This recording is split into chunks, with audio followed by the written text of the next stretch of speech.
أما بعد فأعوذ بالله من الشيطان الرجيم بسم الله الرحمن الرحيم إن هذا القرآن يهدي للتي هي أقوم ويبشر المؤمنين الذين يعملون الصالحات أن لهم أجرا كبيرا وأن الذين لا يؤمنون بالآخرة أعتدنا لهم عذابا أليما اللهم ارحمنا بالقرآن العظيم واجعله لنا إماما ونورا وهدى ورحمة اللهم ذكرنا منه ما نسينا وعلمنا منه ما جهلنا وارزقنا تلاوته آناء الليل وآناء النهار واجعله لنا حجة يا رب العالمين. برادران محترم، کل اللہ کی توفیق سے آپ کے سامنے سورہ کہف کی فضیلت کے حوالے سے کچھ باتیں گوشتگار کی گئی تھی، اور آج ہم اس سورہ مبارکہ کے ترجمے اور ترتیب کی تشریح کا آغاز کر رہے ہیں۔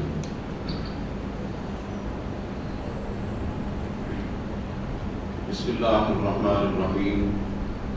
الحمد للہ الذی انزل علی عبدہ الکتاب ولم یجعل لہ عوجا۔ الحمد للہ، سب تعریف اللہ کے لیے ہے۔ الذی انزل علی عبدہ الکتاب، جس نے اپنے بندے پر یہ کتاب اتاری، ولم یجعل لہ عوجا، اور اس میں کوئی کجی نہیں ہے، کوئی ٹیڑھا پن نہیں ہے۔ الحمدللہ الذی انزل علی عبدہ الکتاب ولم یجعل لہ عوجا۔ تعریف اللہ ہی کے لیے ہے جس نے اپنے بندے پر یہ کتاب اتاری اور اس میں کوئی ٹیڑھ نہیں ہے۔ آپ سب جانتے ہیں کہ اللہ رب العزت نے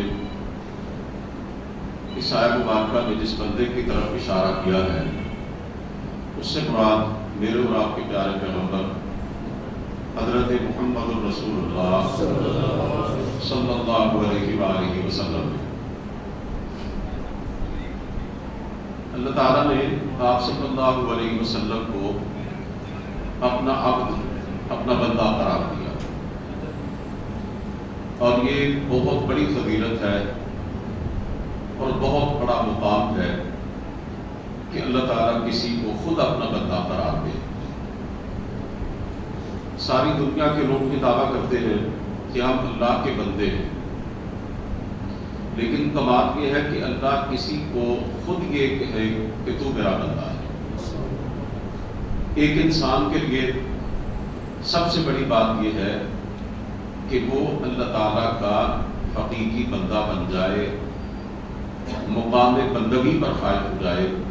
اپنی پوری زندگی اپنے رب کی اطاعت، فرما برداری اور بندگی میں گزار دے۔ قرآن کریم میں اور بھی جگہوں پر اس طرح کی مثالیں موجود ہیں کہ اللہ تعالیٰ نے سرکار دو عالم صلی اللہ علیہ وسلم کو اپنا عبد، اپنا بندہ قرار دیا۔ ہر خطبے میں ہم سنتے ہیں اور ہم پڑھتے بھی ہیں، اشہد ان لا الہ الا اللہ وحدہ لا شریک لہ واشہد ان محمدا عبدہ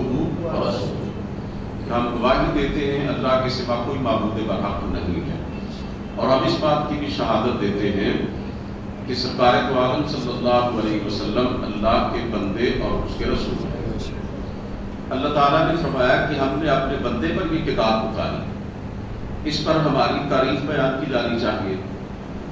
اور ہم اپنے پروردگار کے شکر گزار ہیں، اس کی حمد و ثنا بیان کرتے ہیں، اس کی اس نعمت پر اس کی بارگاہ میں سجدہ شکر بجا لاتے ہیں کہ اس نے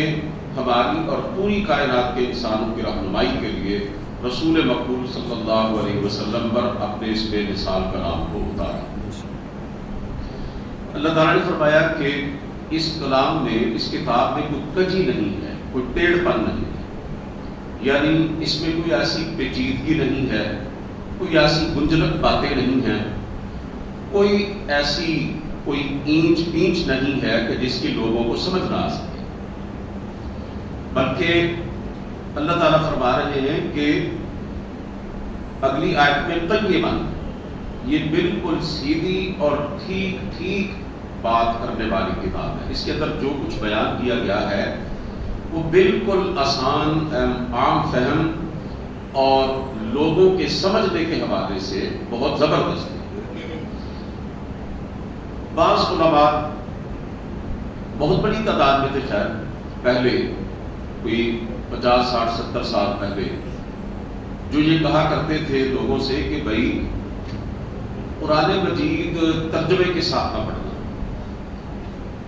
ورنہ تم گمراہ ہو جاؤ گے، قرآن کریم کو سمجھنے کی کوشش نہ کرنا، یہ تمہارے پاس کی بات نہیں ہے۔ اور کہتے تھے کہ کلام اللہ کا ہو اور سمجھے بندہ، یعنی بظاہر بات میں بڑا وزن ہے کہ پوری کائنات کے شہنشاہ کا کلام اللہ رب العزت کا، اور بندہ اس کو سمجھ رہی ہے، کیسے ہو سکتا ہے؟ لیکن وہ رب جس نے اس کلام کو اتارا ہے وہ تو بار بار یہ کہہ رہا ہے قرآن مجید میں، سینکڑوں بار وہ اعلان کر رہا ہے کہ یہ ہم نے اپنا کلام اتارا ہی اپنے بندوں کے سمجھنے کے لیے ہے۔ لعلکم تذکرون لعلکم تعقلون لعلکم تتقون لعلہم یذکرون لیدبروا آیاتی ولیتذکر اولو الالباب۔ بار بار اللہ کہتے ہیں یہ اتارا اس لیے کہ نصیحت حاصل کرو، اس پہ سوچ بچار کرو، اس کو سمجھو، اس کے حوالے سے اپنے فہم کو استعمال میں لاؤ۔ اب اللہ کے فضل و کرم سے ایسے جاہل علماء کی تعداد نہ ہونے کے برابر رہ گئی ہے جو یہ کہتے ہوں کہ قرآن مجید کو سمجھنا ناممکن ہے یا قرآن مجید ترجمے کے ساتھ نہ پڑھو۔ اگلی آیت میں ذرا توجہ فرمائیے، قیمہ بالکل ٹھیک سیدھی بات کرنے والی کتاب ہے، لِيُنذِرَ بَأْسًا شَدِيدًا مِن لَدُنْ، تاکہ وہ یعنی اللہ کا رسول ان کو اللہ کے سخت عذاب سے ڈرا دے، وَيُبَشِّرَ الْمُؤْمِنِينَ الَّذِينَ يَعْمَلُونَ الصَّالِحَاتِ، اور جو لوگ ایمان لانے کے بعد نیک اعمال انجام دے ان کو بشارت دے دے، أَنَّ لَهُمْ أَجْرًا حَسَنًا، کہ ان کے لیے بڑا اچھا اجر ہے، مَاكِثِينَ فِيهِ أَبَدًا، وہ اس میں ہمیشہ رہیں گے، وَيُنذِرَ الَّذِينَ قَالُوا اتَّخَذَ اللَّهُ وَلَدًا، اور ان لوگوں کو بھی ڈرا دے جو کہتے ہیں کہ اللہ نے کسی کو بیٹا بنایا ہے۔ دوبارہ ترجمہ سماعت فرمائیے، قیمًا لِيُنذِرَ بَأْسًا شَدِيدًا مِن لَدُنْ، یہ بالکل ٹھیک سیدھی بات کرنے والی کتاب ہے، لِيُنذِرَ بَأْسًا شَدِيدًا مِن لَدُنْ، تاکہ وہ یعنی اللہ کے رسول ان کو اللہ کے سخت عذاب سے خبردار کر دیں، وَيُبَشِّرَ الْمُؤْمِنِينَ، اور ان مومنوں کو خوشخبری دے دیں، الَّذِينَ يَعْمَلُونَ الصَّالِحَاتِ، جو نیک اعمال انجام دیتے ہیں، أَنَّ لَهُمْ أَجْرًا حَسَنًا، کہ ان کے لیے اچھا اجر ہے، مَاكِثِينَ فِيهِ أَبَدًا، وہ اس میں ہمیشہ رہیں گے، وَيُنذِرَ الَّذِينَ قَالُوا اتَّخَذَ اللَّهُ وَلَدًا، اور ان لوگوں کو بھی ڈرا دیں جو کہتے ہیں کہ اللہ نے کسی کو اپنا بیٹا بنایا ہے۔ یعنی اللہ تعالیٰ فرما رہے ہیں کہ قرآن کریم بالکل سیدھی بات کرنے والا، کھری اور سچی بات کرنے والا کلام ہے، اور جو لوگ سلیم الفطرت ہیں، صحیح العقل ہیں، جو سچائی کو پسند کرتے ہیں، جو راست باز ہیں، جو ہدایت اور رہنمائی کے طلبگار ہیں، جن کے دلوں میں ٹیڑھا پن نہیں ہے، جن کی سوچ اور فکر سیدھی ہے، جو صراط مستقیم پر چلنا چاہتے ہیں، ان کے لیے تو یہ کلام سراسر حق، انصاف اور راستی پر مبنی ہے۔ اور ساتھ یہ بھی بتلا دیا کہ اللہ تعالیٰ کے پیغمبر اس کتاب کے ذریعے مومنوں کو جو ایمان لانے کے بعد نیک اعمال انجام دیتے ہیں انہیں خوشخبری سناتا ہے اجر کی، اور بہت اچھے اجر کی، یعنی جنت الفردوس کی، اور ساتھ یہ خوشخبری کہ وہ ہمیشہ اس میں رہیں گے۔ اور دوسری طرف یہ کلام پاک ان لوگوں کو خبردار بھی کرتا جو یہ کہتے ہیں کہ اللہ نے کسی کو اپنا بیٹا بنایا، یہ کون سے لوگ ہیں؟ اس میں یہودی بھی شامل ہیں، اس میں عیسائی بھی شامل ہیں، اور اس میں مشرکین عرب بھی شامل ہیں۔ یہودی یہ کہتے تھے کہ حضرت عزیر علیہ السلام اللہ کے بیٹے ہیں، وقالت الیہود عزیر ابن اللہ، اور عیسائی کہتے تھے کہ حضرت عیسیٰ علیہ السلام اللہ کے بیٹے ہیں، وقالت النصارى المسیح ابن اللہ، اور مشرکین عرب یہ کہتے تھے کہ یہ جو فرشتے ہیں یہ اللہ تعالیٰ کی بیٹیاں ہیں۔ یعنی یہود و نصارہ نے اللہ کے نبیوں کو اللہ کا بیٹا بنا دیا، اور عرب کے مشرکوں نے فرشتوں کو اللہ کی بیٹیاں قرار دے دیا۔ قرآن مجید میں کئی جگہوں پر اس کی وضاحت کی گئی ہے۔ اللہ رب العزت نے یہ بات ارشاد فرمائی، حدیث پاک میں آتا ہے، حدیث قدسی ہے، اللہ خود ارشاد فرماتے ہیں کہ جو شخص یہ کہتا ہے نا کہ اللہ نے کسی کو اپنا بیٹا یا بیٹی بنایا ہے، ایسا کہنے والا شخص مجھے گالی دیتا ہے۔ اللہ رب العزت کو گالی دینا، اس سے زیادہ فعل شنیع اور کیا ہو سکتا ہے؟ سورہ مریم میں اللہ فرماتے ہیں تکاد السماوات یتفطرن منہ وتنشق الارض وتخر الجبال حدا ان دعوا للرحمن ولدا۔ یہ جو لوگ کہتے ہیں نا کہ اللہ تعالیٰ کی بھی اولاد ہے یا اللہ نے کسی کو اپنا بیٹا بنایا ہوا ہے، فرمایا یہ اتنی سخت بات ہے اور اتنی بڑی بات ہے کہ قریب ہے اس سے آسمان پھٹ جائے، زمین شق ہو جائے اور پہاڑ ریزہ ریزہ ہو کر گر جائے۔ اللہ تعالیٰ کے لیے اولاد کا اس بات کرنا دنیا کا بدترین شرک ہے۔ اور یہ جن لوگوں کے متعلق میں نے آپ کے سامنے عرض کیا کہ انہوں نے اللہ کے نبیوں کو اللہ کے بیٹے قرار دیا، یہ دشمنی میں نہیں کیا تھا۔ ظاہری بات ہے یہودی اور عیسائیوں نے اللہ کے نبیوں کی محبت میں غلو کرتے ہوئے، حد سے آگے بڑھتے ہوئے انہیں اللہ تعالیٰ کا بیٹا کہا۔ اللہ تعالیٰ کے پیغمبروں کے پیار میں وہ اتنا آگے بڑھ گئے کہ توحید کی حدود کو وہ کراس کر گئے اور اللہ تعالیٰ کے ساتھ ان کو جا ملایا۔ اب ظاہری بات ہے کہ بیٹا باپ جیسا ہی ہوتا ہے، تو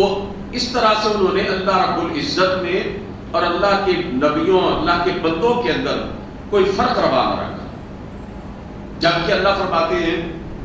لیسا کمثلہ شیء، مجھ جیسی کوئی چیز ہی نہیں ہے، وَلَمْ يَكُنْ لَهُ كُفُوًا أَحَدٌ، کوئی میرا ہم پلہ ہی نہیں، ہمسر ہی نہیں۔ میں یہاں پہ ایک بات سمجھانے کے لیے عرض کرنا چاہتا ہوں، ہمارے بعض مسلمان بھائی رسول کریم صلی اللہ علیہ وسلم کی محبت میں اور آپ کے پیار میں آپ کے بارے میں ایک جملہ کہتے ہیں نور من نور اللہ، اللہ کے نور میں سے نور۔ بلا شبہ سرکار دو عالم صلی اللہ علیہ وسلم ہدایت کا نور ہے، آپ اپنی صفت کے لحاظ سے نور ہیں، سراج منیر ہیں، روشن چراغ اللہ نے آپ کو بنا کے بھیجا ہے۔ آپ کے ذریعے اللہ تعالیٰ نے اس دنیا کے اندر ظلمت کا خاتمہ کیا، جہالت کے اندھیروں کا خاتمہ کیا۔ جو شخص بھی کفر، ضلالت، گمراہی، الحاد اور بے دینی کے اندھیروں سے نکلنا چاہتا ہے، اس کا طریقہ کیا ہے کہ رسول کریم صلی اللہ علیہ وسلم کی سیرت طیبہ سے رہنمائی حاصل کرے۔ اگر آپ کو کہا جائے نور من اللہ، اللہ کی طرف سے نور، یہ بالکل ٹھیک ہے، اللہ نے آپ کو بھیجا، نور بنا کر بھیجا۔ دنیا میں آپ سے بڑا نور اور کوئی نہیں ہے۔ آپ کی سیرت، آپ کا کردار، آپ کا اسوہ حسنہ اس کائنات کی سب سے بڑی روشنی ہے۔ لیکن جب کہا جائے نور من نور اللہ، اس کا مطلب بنے گا اللہ کے نور میں سے نور ہے۔ اللہ فرماتے ہیں اللہ نور السماوات والارض، میں آسمانوں اور زمین کا نور ہوں۔ تو اگر اللہ کے نور میں سے آپ نور ہیں تو گویا یہ کہا جا رہا ہے کہ اللہ اور اللہ کے رسول میں کوئی فرق نہیں ہے۔ جیسے بیٹا باپ میں سے، ایسے ہی کہتے ہیں نا، اسی طرح اللہ کے رسول اللہ میں سے۔ تو کسی کو اللہ کا بیٹا کہا جائے، جیسا کہ یہودی اور عیسائیوں نے اللہ کے نبیوں کو کہا، اور اللہ کے رسول کو نور من نور اللہ کہا جائے، اللہ کے نور میں سے نور، ان دونوں میں اپنی حقیقت کے اعتبار سے کوئی فرق نہیں ہے۔ اب ایک حدیث پاک ذرا سماعت فرما لیجیے، عقیدے کی بات ہے، اور بنیادی جو عقیدہ ہے توحید کا، یہ اس کی بات ہے۔ آپ صلی اللہ علیہ وسلم نے فرمایا لا تطرونی کما اطرت النصارى عیسی ابن مریم، میری شان کو اس طرح بڑھا چڑھا کے بیان نہ کرنا،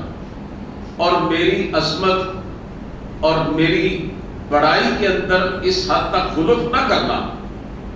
جس طرح حضرت عیسیٰ علیہ السلام کے بارے میں عیسائیوں نے غلط کیا تھا اور حد سے آگے بڑھ گئے۔ حضرت عیسیٰ کی محبت میں وہ توحید کے دائرے کے اندر قدم رکھ چکے تھے، الوہیت اور رسالت کو ملا جلا دیا تھا۔ آپ نے فرمایا انما انا عبد، میں ہوں اللہ کا بندہ، فقولوا عبد اللہ ورسولہ، مجھے تم نے اللہ کا بندہ اور اللہ کا رسول کہنا ہے۔ یہ آپ صلی اللہ علیہ وسلم نے صاف طور پر سمجھا دیا، بتلا دیا کہ میری شان میں ایسے مبالغہ رائی نہ کرنا کہ پتہ ہی نہ چلے کہ توحید کیا ہے اور رسالت کیا ہے۔ اسی لیے کسی نے کہا ہے نا، با خدا دیوانہ باشد، با محمد ہوشیار۔ جب اللہ تعالیٰ کی تعریف کرنی ہو تو جیسے چاہے کرو، دیوانگی کی حد تک اس ذات کی جتنی بھی تعریف کرو تم تھوڑی ہے، تم کر ہی نہیں سکتے۔ لیکن جب رسول کریم صلی اللہ علیہ وسلم کی بات آ جائے اور آپ کی عظمت اور شان کا تذکرہ آ جائے، پھر ذرا ہوشیار اور بیدار رہنا، کہیں رسالت اور توحید کی جو سرحدیں ہوں ان کو ملا جلا نہ دینا، کہیں اللہ کے رسول کو اللہ رب العزت کے مقام تک نہ پہنچا دینا۔ تو میں اس سلسلے میں یہی دو چار باتیں آپ کے سامنے عرض کر کے آگے بڑھنا چاہتا ہوں۔ اللہ رب العزت نے آگے فرمایا مَا لَهُمْ بِهِ مِنْ عِلْمٍ وَلَا لِآبَائِهِمْ، اس بات کا نہ انہیں کوئی علم ہے اور نہ ان کے باپ دادا کو تھا۔ کَبُرَتْ کَلِمَةً تَخْرُجُ مِنْ أَفْوَاهِهِمْ، یہ بہت بڑی بات ہے جو ان کے منہ سے نکلتی ہے۔ إِن يَقُولُونَ إِلَّا كَذِبًا، وہ تو محض جھوٹ بکتے ہیں۔ پھر غور کیجئے، مَا لَهُمْ بِهِ مِنْ عِلْمٍ وَلَا لِآبَائِهِمْ، اس بات کا نہ انہیں کوئی علم ہے اور نہ ان کے باپ دادا کو علم تھا۔ کَبُرَتْ کَلِمَةً تَخْرُجُ مِنْ أَفْوَاهِهِمْ، یہ بہت بڑی بات ہے جو ان کے منہ سے نکلتی ہے۔ إِن يَقُولُونَ إِلَّا كَذِبًا، یہ تو صرف جھوٹ بکتے ہیں۔ یعنی اللہ فرما رہے ہیں یہ جو یہودی عیسائی اور مشرکین عرب کہتے ہیں نا جی کہ میرے نبی جو ہیں وہ میرے بیٹے ہیں، فرشتے میری بیٹیاں ہیں، یہ کوئی علم کی بنیاد پر نہیں کہتے۔ ان کے باپ دادا کے پاس بھی کوئی دلیل نہیں تھی، یہ تو محض اپنی انتی عقیدت اور محبت میں ڈوب کر اور اپنی حماقت اور جہالت کی بنا پر اس طرح کے دعوے کرتے ہیں اور میرے حوالے سے اولاد کا اس بات کرتے ہیں۔ بھائیو تھوڑا سا اس بات کو بھی سمجھ لیں کہ اللہ رب العزت نے کیوں اتنی سختی سے اس بات کی تردید کی ہے، کیوں بار بار سمجھایا میری کوئی اولاد نہیں ہے، میں نے کسی کو اپنا بیٹا نہیں بنایا۔ اس لیے کہ جو اولاد ہوتی ہے وہ انسان کی مجبوری اور انسان کی کمزوری ہوتی ہے۔ انسان اولاد کیوں مانگتا ہے کہ وہ بڑھاپے میں اس کا سہارا بنے، اسی لیے بیٹے کو کہا جاتا ہے نا بڑھاپے کی لاٹھی۔ انسان جب از خود رفتہ ہو جائے، از کار رفتہ ہو جائے، انتہائی کمزور اور بوڑھا ہو جائے، اس کی اولاد اس کا سہارا بنے، تو اللہ تعالیٰ کو اولاد کی ضرورت کیا ہے کہ معاذ اللہ گویا تم یہ کہنا چاہتے ہو کہ اللہ کی قوت اور قدرتیں ایک دن کمزور پڑ جائیں گی اور ختم ہو جائیں گی، اور اس کی جو اولاد اور بیٹے ہیں معاذ اللہ آگے وہ اس کے کام کو سنبھالیں گے اور اس کا سہارا بنے گی۔ پھر اولاد انسان کی کمزوری ہوتی ہے۔ بڑے بڑے 30 ماہ خان، بڑے بڑے چودھری اور بڑے بڑے سردار یقین جانے اپنی اولاد اپنے بیٹوں کے ہاتھوں مجبور ہو جاتے ہیں اور ایسے ایسے کام کرتے ہیں کہ جنہوں نے کبھی کیے نہیں، کبھی سوچا ہی نہیں ہوتا ہے، اولاد کے سامنے بالکل بے بس ہو جاتے ہیں۔ تو یہ تو اولاد بہت بڑی کمزوری اور مجبوری ہے انسان کی۔ تو اللہ تو پاک ہے نا جی، سبحان اللہ، اللہ پاک ہے۔ آپ سینکڑوں مرتبہ اس جملے کا ورد کرتے ہیں، ہر نماز کے بعد 33 دفعہ آپ کہتے ہیں سبحان اللہ، اللہ پاک ہے۔ کس سے پاک ہے اللہ؟ اللہ ہر شرک سے پاک ہے، ہر کمزوری سے پاک ہے، ہر نقص سے پاک ہے، ہر مجبوری سے پاک ہے، ہر حاجت اور ضرورت سے پاک ہے۔ تو اللہ تعالیٰ کے لیے اولاد کا اس بات کرنا یہ توحید کا سب سے بڑا ایک یعنی یہ ایک اس لحاظ سے پہلو ہے کہ توحید کو سرے سے ہی بندہ چھوڑ دیتا ہے۔ تو اللہ تعالیٰ نے فرمایا نا یہ بہت بڑی بات ہے جو اپنے منہوں سے کہتے ہیں۔ کتنی بڑی بات ہے، میں نے قرآن کی آیت پڑھی ہے، زمین شق ہو سکتی ہے، آسمان پھٹ سکتا ہے، پہاڑ اس سے ریزہ ریزہ ہو کے گر سکتے ہیں، اس سے بڑا جھوٹ، اس سے بڑا کوئی باطل کا کوئی قول اور اس سے زیادہ بے بنیاد بات کوئی ہو ہی نہیں سکتی ہے۔ کائنات کا سب سے بڑا سچ لا الہ الا اللہ، اللہ کی توحید، اور کائنات کا سب سے بڑا جھوٹ جو ہے وہ اللہ کی ذات، صفات اور اختیارات میں کسی کو شریک بنانا ہے۔ آگے اللہ تعالیٰ فرماتے ہیں فَلَعَلَّكَ بَاخِعٌ نَفْسَكَ عَلَىٰ آثَارِهِمْ إِن لَّمْ يُؤْمِنُوا بِهَٰذَا الْحَدِيثِ أَسَفًا۔ فَلَعَلَّكَ بَاخِعٌ نَفْسَكَ عَلَىٰ آثَارِهِمْ، اے نبی شاید آپ ان کے پیچھے غم میں اپنے آپ کو بھلا دیں گے، ہلاک کر دیں گے۔ إِن لَّمْ يُؤْمِنُوا بِهَٰذَا الْحَدِيثِ، اگر یہ لوگ اس تعلیم پر ایمان نہیں لاتے، آسفا افسوس کے ساتھ یا غم کے ساتھ۔ پوری آیت کا ترجمہ ہوگا فَلَعَلَّكَ بَاخِعٌ نَفْسَكَ عَلَىٰ آثَارِهِمْ إِن لَّمْ يُؤْمِنُوا بِهَٰذَا الْحَدِيثِ آسَفًا، اے نبی شاید آپ خود کو ان کے پیچھے غم میں بھلا دیں گے اگر یہ لوگ اس تعلیم پر ایمان نہیں لاتے۔ سرکار دو عالم صلی اللہ علیہ وسلم کو مکے والوں نے کتنا ستایا، آپ کی صحابہ کرام کو کتنا تڑپایا، آپ اس سے اچھی طرح واقف ہیں، لیکن یہ آیت بتلا رہی ہے کہ سرکار دو عالم صلی اللہ علیہ وسلم کو ان کی تکلیفوں کی پرواہ نہیں تھی، جو دکھ وہ دے رہے تھے اس پر آپ غمزدہ نہیں تھے، اور جو رویہ وہ اختیار کر رہے تھے آپ کے خلاف، جو ہتھ کنڈے استعمال کر رہے تھے، آپ کو ان کی پریشانی نہیں تھی، آپ کو اپنے زخموں کی، آپ کو پڑنے والی گالیوں کی، آپ کا جو مذاق اڑایا جاتا تھا اس کی، آپ کا جو بائیکاٹ کیا گیا اس کی، آپ کو قتل کرنے کے لیے سازشیں کی گئی اس کی، دنیا جہان کی تکلیفیں رسول کریم صلی اللہ علیہ وسلم کو دی گئی، لیکن یہ آیت بتلا رہی ہے کہ آپ کو ان تکلیفوں کی پرواہ نہیں تھی، پرواہ آپ کو یہ تھی کہ یہ اللہ کے بندے، میں ان کی ہدایت کا طلبگار ہوں، میں ان کو جہنم سے بچانا چاہتا ہوں، جنت کے راستے پر ڈالنا چاہتا ہوں، یہ میری دعوت کو نہیں مانتے، میرے پیغام کو تسلیم نہیں کرتے، قرآن کریم کو نہیں مانتے، ایمان نہیں لاتے، یہ شرک پر اڑے ہوئے ہیں اور یہ جہنم کا ایندھن بننے کے لیے اپنے آپ کو تیار کر رہے ہیں، ان کا کیا بنے گا؟ اس غم میں اللہ کے رسول صلی اللہ علیہ وسلم اتنا پریشان ہوتے۔ اللہ تعالیٰ فرما رہے ہیں نبی آپ ان کے پیچھے اپنی جان دے ڈالیں گے اور اپنے آپ کو آپ گلا گلا کر ہلاک کر ڈالیں گے کہ یہ نہیں مانتے۔ آپ ذرا اندازہ کیجئے سرکار دو عالم صلی اللہ علیہ وسلم لوگوں کی ہدایت کے کتنے چاہنے والے تھے، کتنی تڑپ تھی اور کتنا جذبہ تھا آپ کے اندر انسانیت کی ہمدردی کا، اور آپ صلی اللہ علیہ وسلم نے ایک مثال دے کر یہ بات سمجھائی، فرمایا میری اور تم لوگوں کی مثال اس شخص کی طرح ہے جس نے آگ جلائی روشنی کرنے کے لیے، اس پر وہ پتنگے آنے لگے، پروانے آنے لگے اور جل جل کر مرنے لگے، اور اس شخص نے پوری کوشش کی کسی طرح کہ یہ بچ جائے، لیکن اس کی کوئی کوشش کامیاب نہیں ہوتی تھی۔ فرمایا یہی تمہاری حیثیت ہے، تم باغ باغ کر جہنم کی آگ میں گرنے کے لیے جا رہے ہو اور میں تمہاری کمروں سے پکڑ پکڑ کر تمہیں اس آگ میں گرنے سے بچا رہا ہوں۔ اس مثال سے یہ بات بڑی آسانی سے سمجھی جا سکتی ہے کہ رسول کریم صلی اللہ علیہ وسلم اس کائنات کے داعی اعظم تھے، آپ کے اندر تبلیغ حق کا کتنا جوش اور برقرار تھا، اور کتنی آپ کو انسانوں کی گمراہی اور جہالت تکلیف پہنچاتی تھی۔ اللہ تعالیٰ کو یہ کہنا پڑا کہ آپ ان کے غم میں اپنے آپ کو ہلاک کر ڈالیں۔ حضرات محترم آج ہم نے بھی اسی نبی کا کلمہ پڑھا ہے نا جی، اور ہم یہ بھی مانتے ہیں کہ آپ کے بعد کوئی نبی اور رسول نہیں آئے گا، آپ خاتم النبیین ہیں،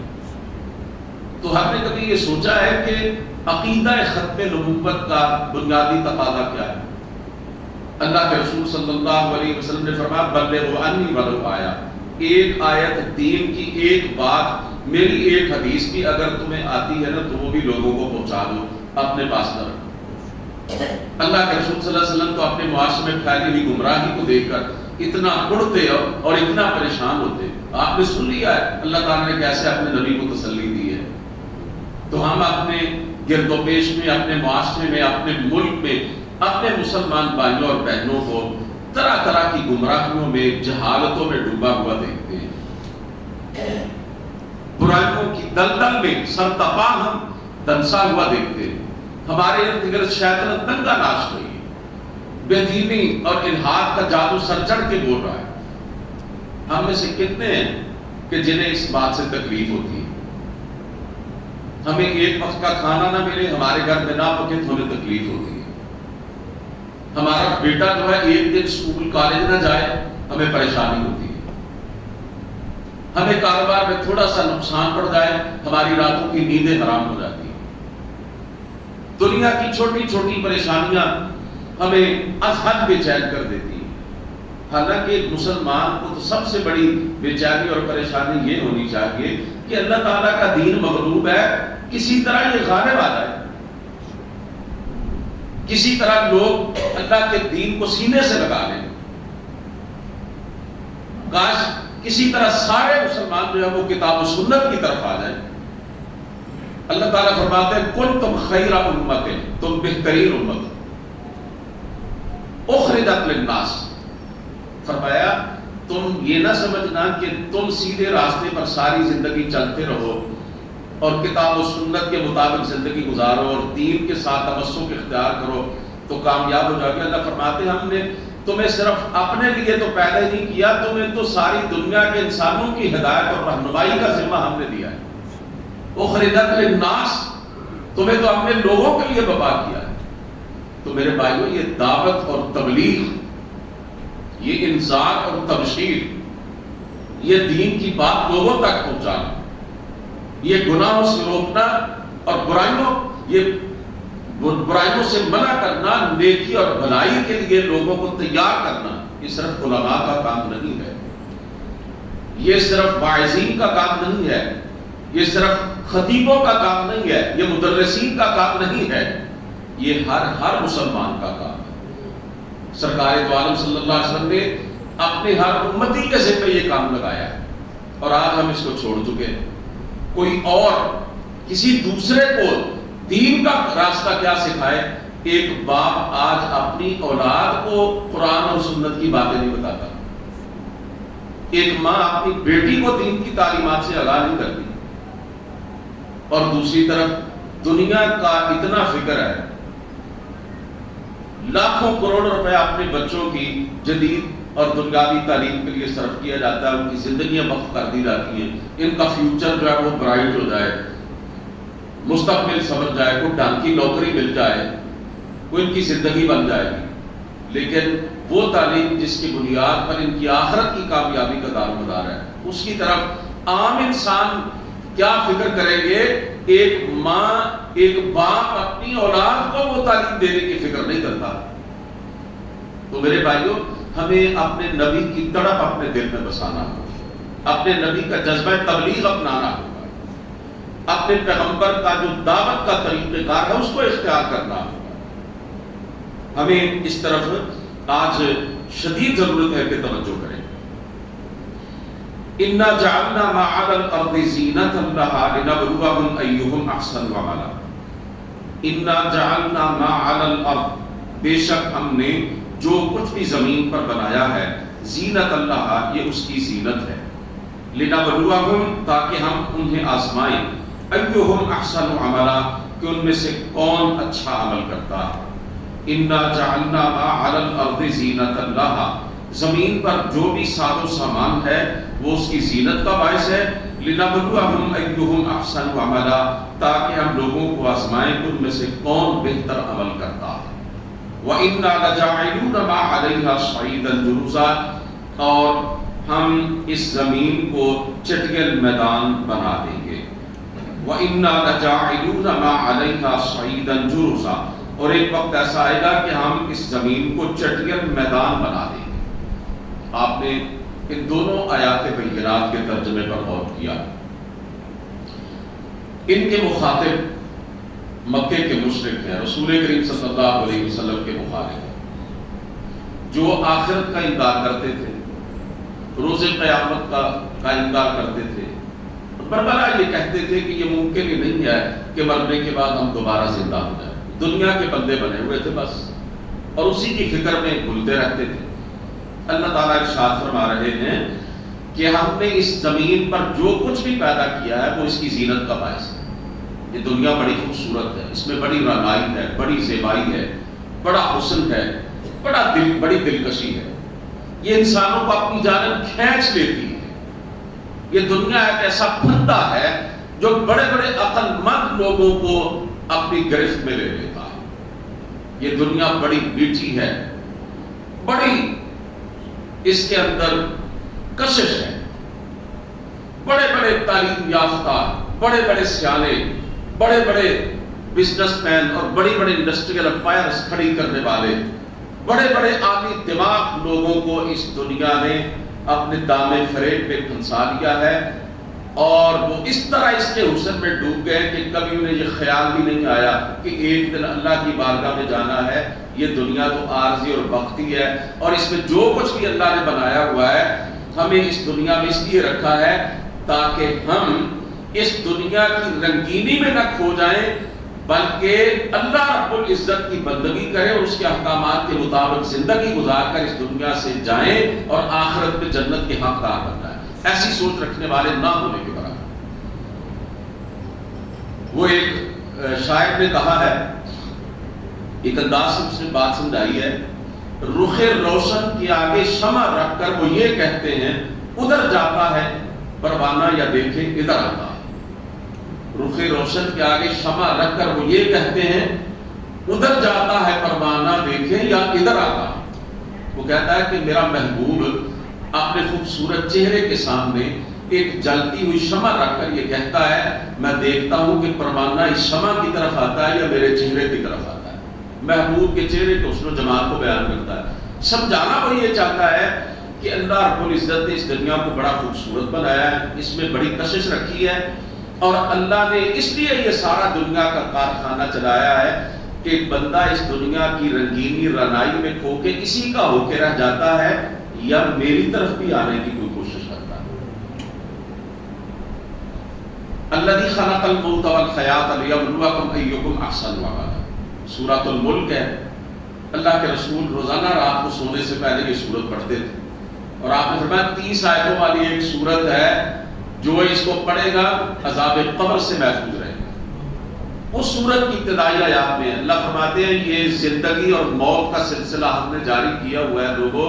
اس کا مقصد یہ ہے ہم تمہیں آزمانا چاہتے ہیں کہ عمل کے لحاظ سے تم میں سے کون اچھا ثابت ہوگا۔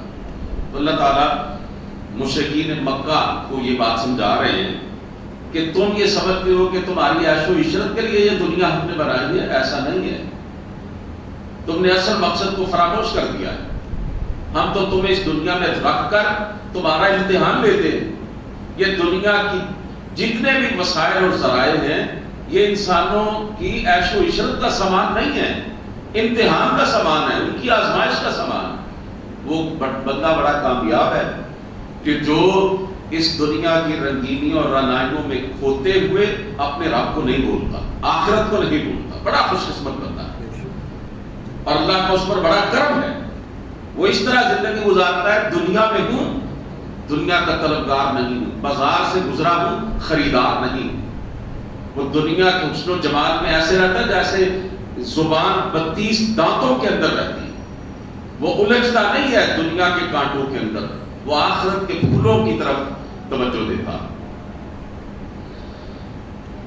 اس کے بعد حضرات محترم اصحاب کہف کی طرف بات کا رخ موڑ دیا جاتا ہے،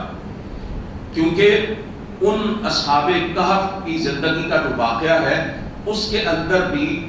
حیات بعد الممات، یعنی موت کے بعد دوبارہ زندہ ہونے کا پورا ایک ثبوت انسانوں کے سامنے موجود ہے۔ 300 سال سے زیادہ عرصے تک اللہ تعالیٰ نے ان کو سلائے رکھا، پھر اٹھایا۔ اللہ فرماتے ہیں ام حسبتا، کیا تم سمجھتے ہو ان اصحاب الکہف والرقیم کہ کہف اور کتبے والے یا غار اور کتبے والے کانوا من آیاتنا عجبا، ہماری ایک عجیب نشانیوں میں سے تھے. ام حسبتا،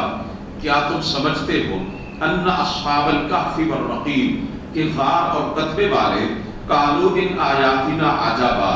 ہماری نشانیوں میں سے ایک عجیب نشانی تھے. یعنی اصحاب کہف کو اللہ رب العزت نے لمبے عرصے تک سلائے رکھا، پھر ان کو اٹھایا جگایا.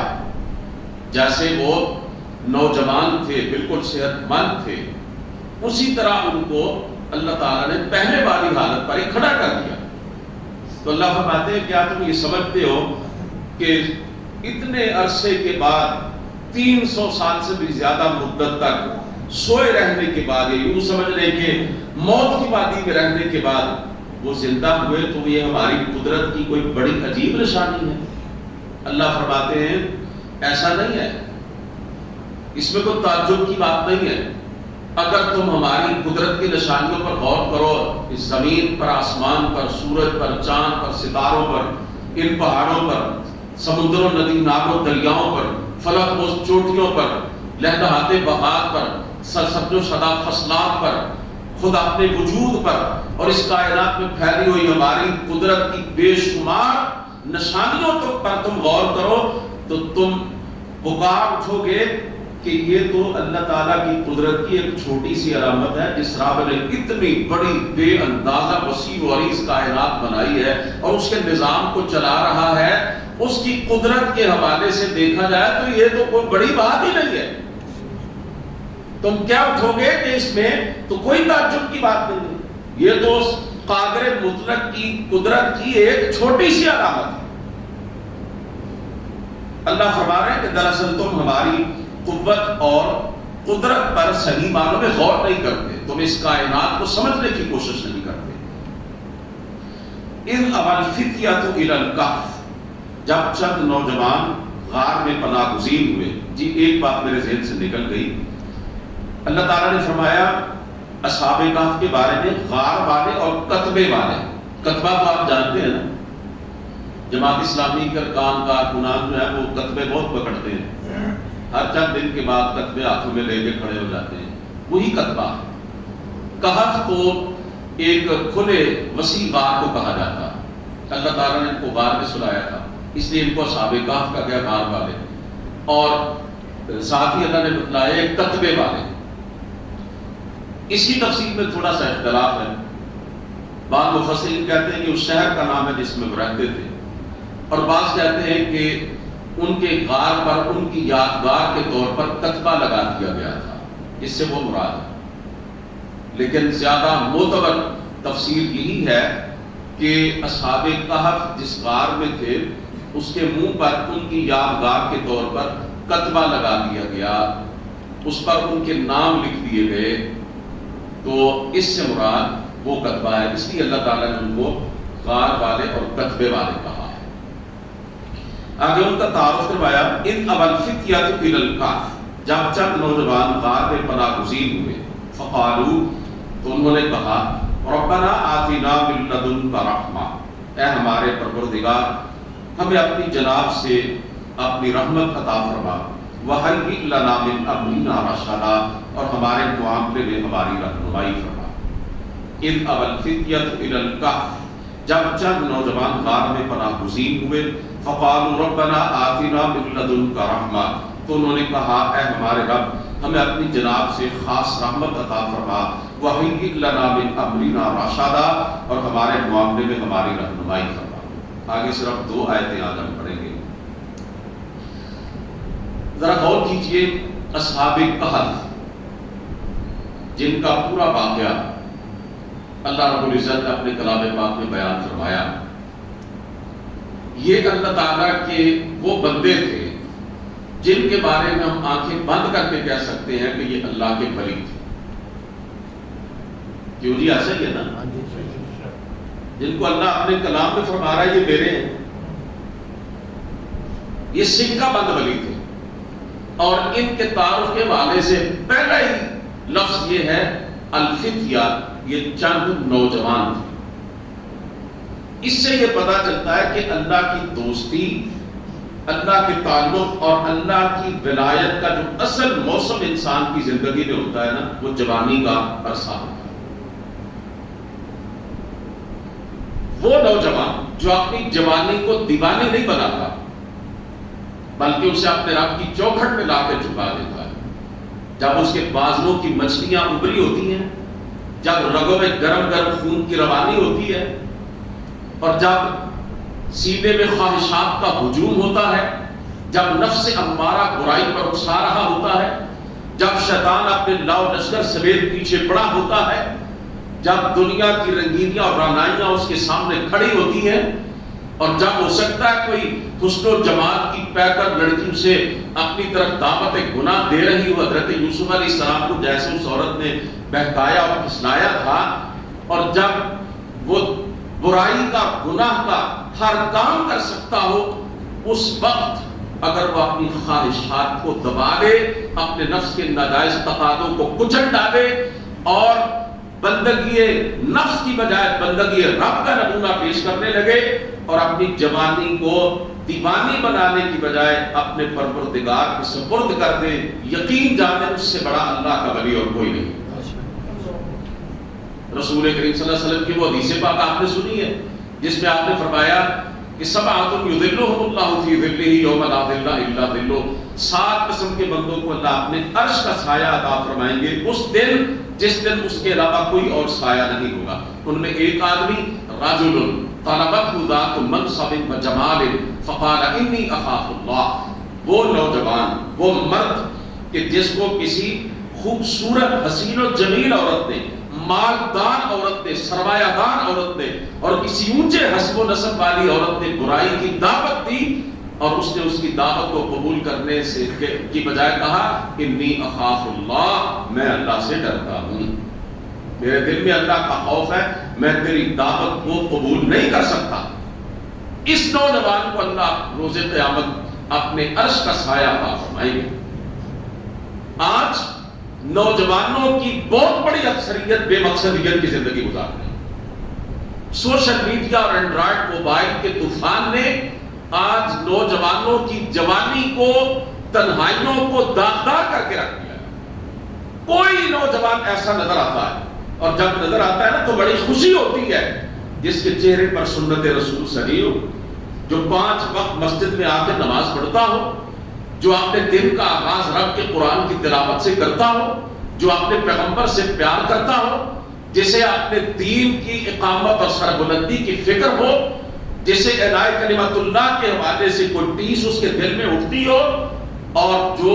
راستوں پر چل رہا ہو تو اس کی نگاہوں میں آوارگی نہ ہو، اور اس کی چاٹ ڈھانپ کے بتلائے کہ یہ اللہ کا بندہ ہے، اور جب بازار میں چل رہا ہو تو اس کی زبان پہ سبحان اللہ، الحمدللہ، اللہ اکبر اور اللہ کے ذکر کے ترانے گونج رہے ہو، جو صبح و شام کے اذکار پابندی کے ساتھ پڑھتا ہو، اور جو اپنے آپ کو ہر وقت اپنے رب کی نگرانی میں سمجھتا ہو، ایسا نوجوان کوئی نظر آتا ہے تو یقین جانے اتنی خوشی ہوتی ہے بیان نہیں کیا جا سکتا۔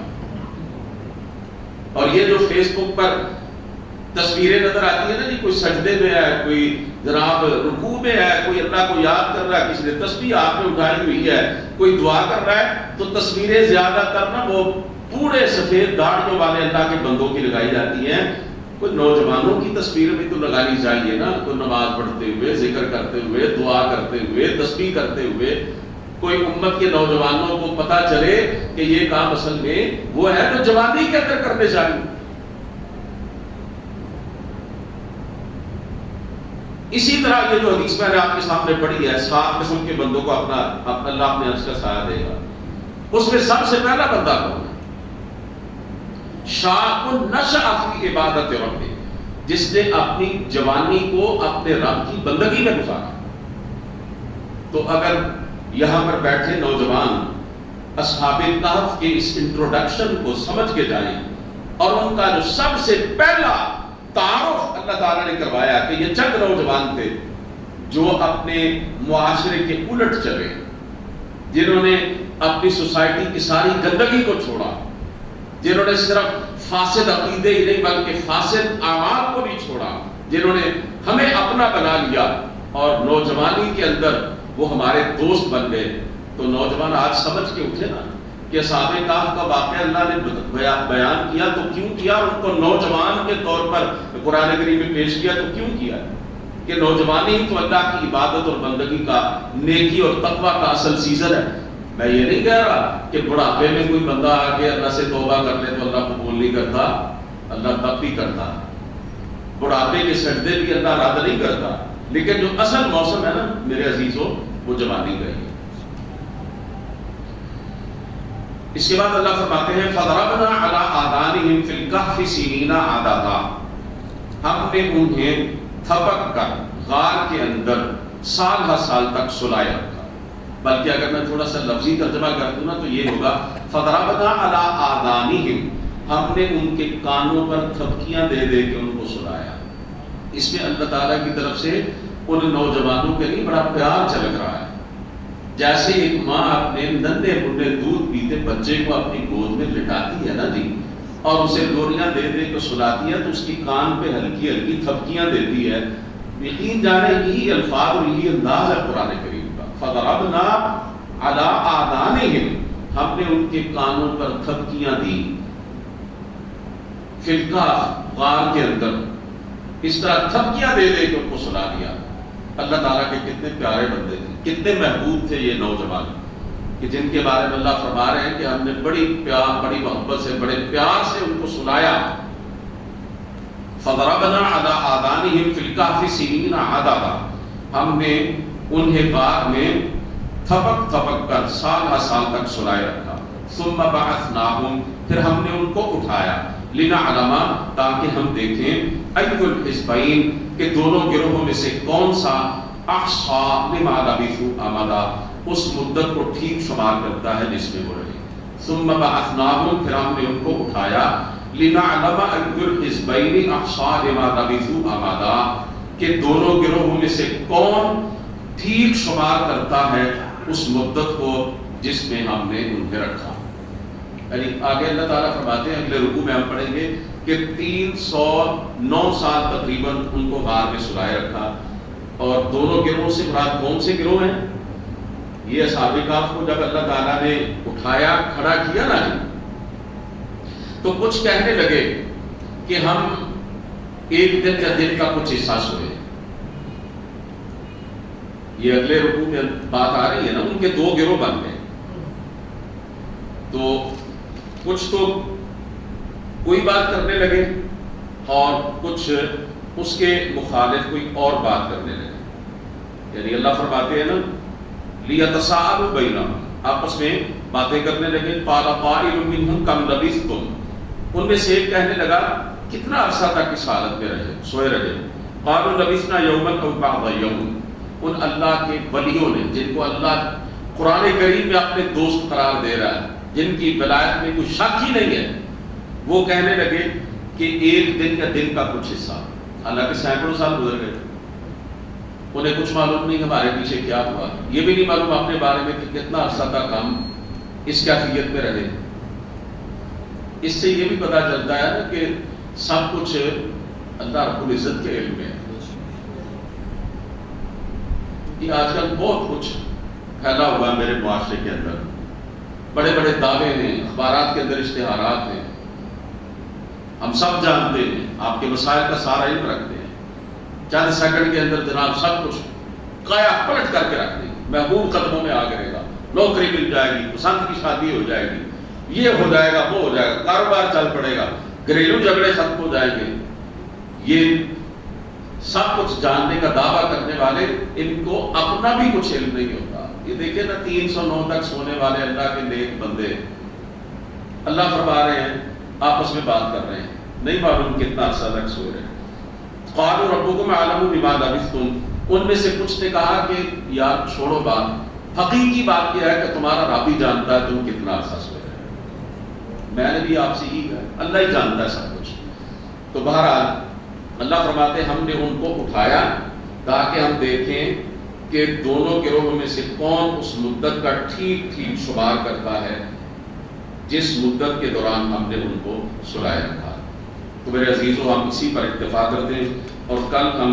اگلا رکوع پڑھیں گے۔ اصحاب کہف کے بارے میں بڑی دلچسپ اور بڑی زبردست معلومات اس رکوع کے اندر ہیں، اور بھی کئی حوالوں سے اس میں رہنمائی موجود ہے۔ کل تیسرا دن ہے اور آخری دن ہے۔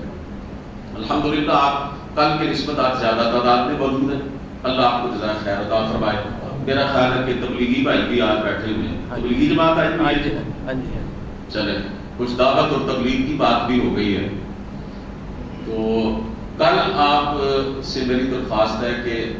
خود بھی تشریف لائیں، اور زیادہ نہیں تو کم از کم کسی ایک فرد کو اپنے ساتھ لے کر آئیے۔ کل انشاءاللہ العزیز آپ کی خاطر تواضع کا بھی کوئی معقول بندوبست کیا جائے گا۔ تو اصل مقصد تو یہ نہیں ہوتا نا، اصل مقصد تو یہ روحانی غذا ہوتا ہے جو قرآن کریم کی صورت میں ہمیں ملتی ہے، لیکن ظاہر ہے مہمان نوازی اور کچھ خاطر تواضع یہ بھی تو ہمارے دین کا حصہ اللہ کے رسول نے فرمایا ہے۔ جب آپ سے پوچھا گیا کہ اسلام کا بہترین عمل کون سا، تو آپ نے فرمایا تطعم الطعام، کھانا کھلانا۔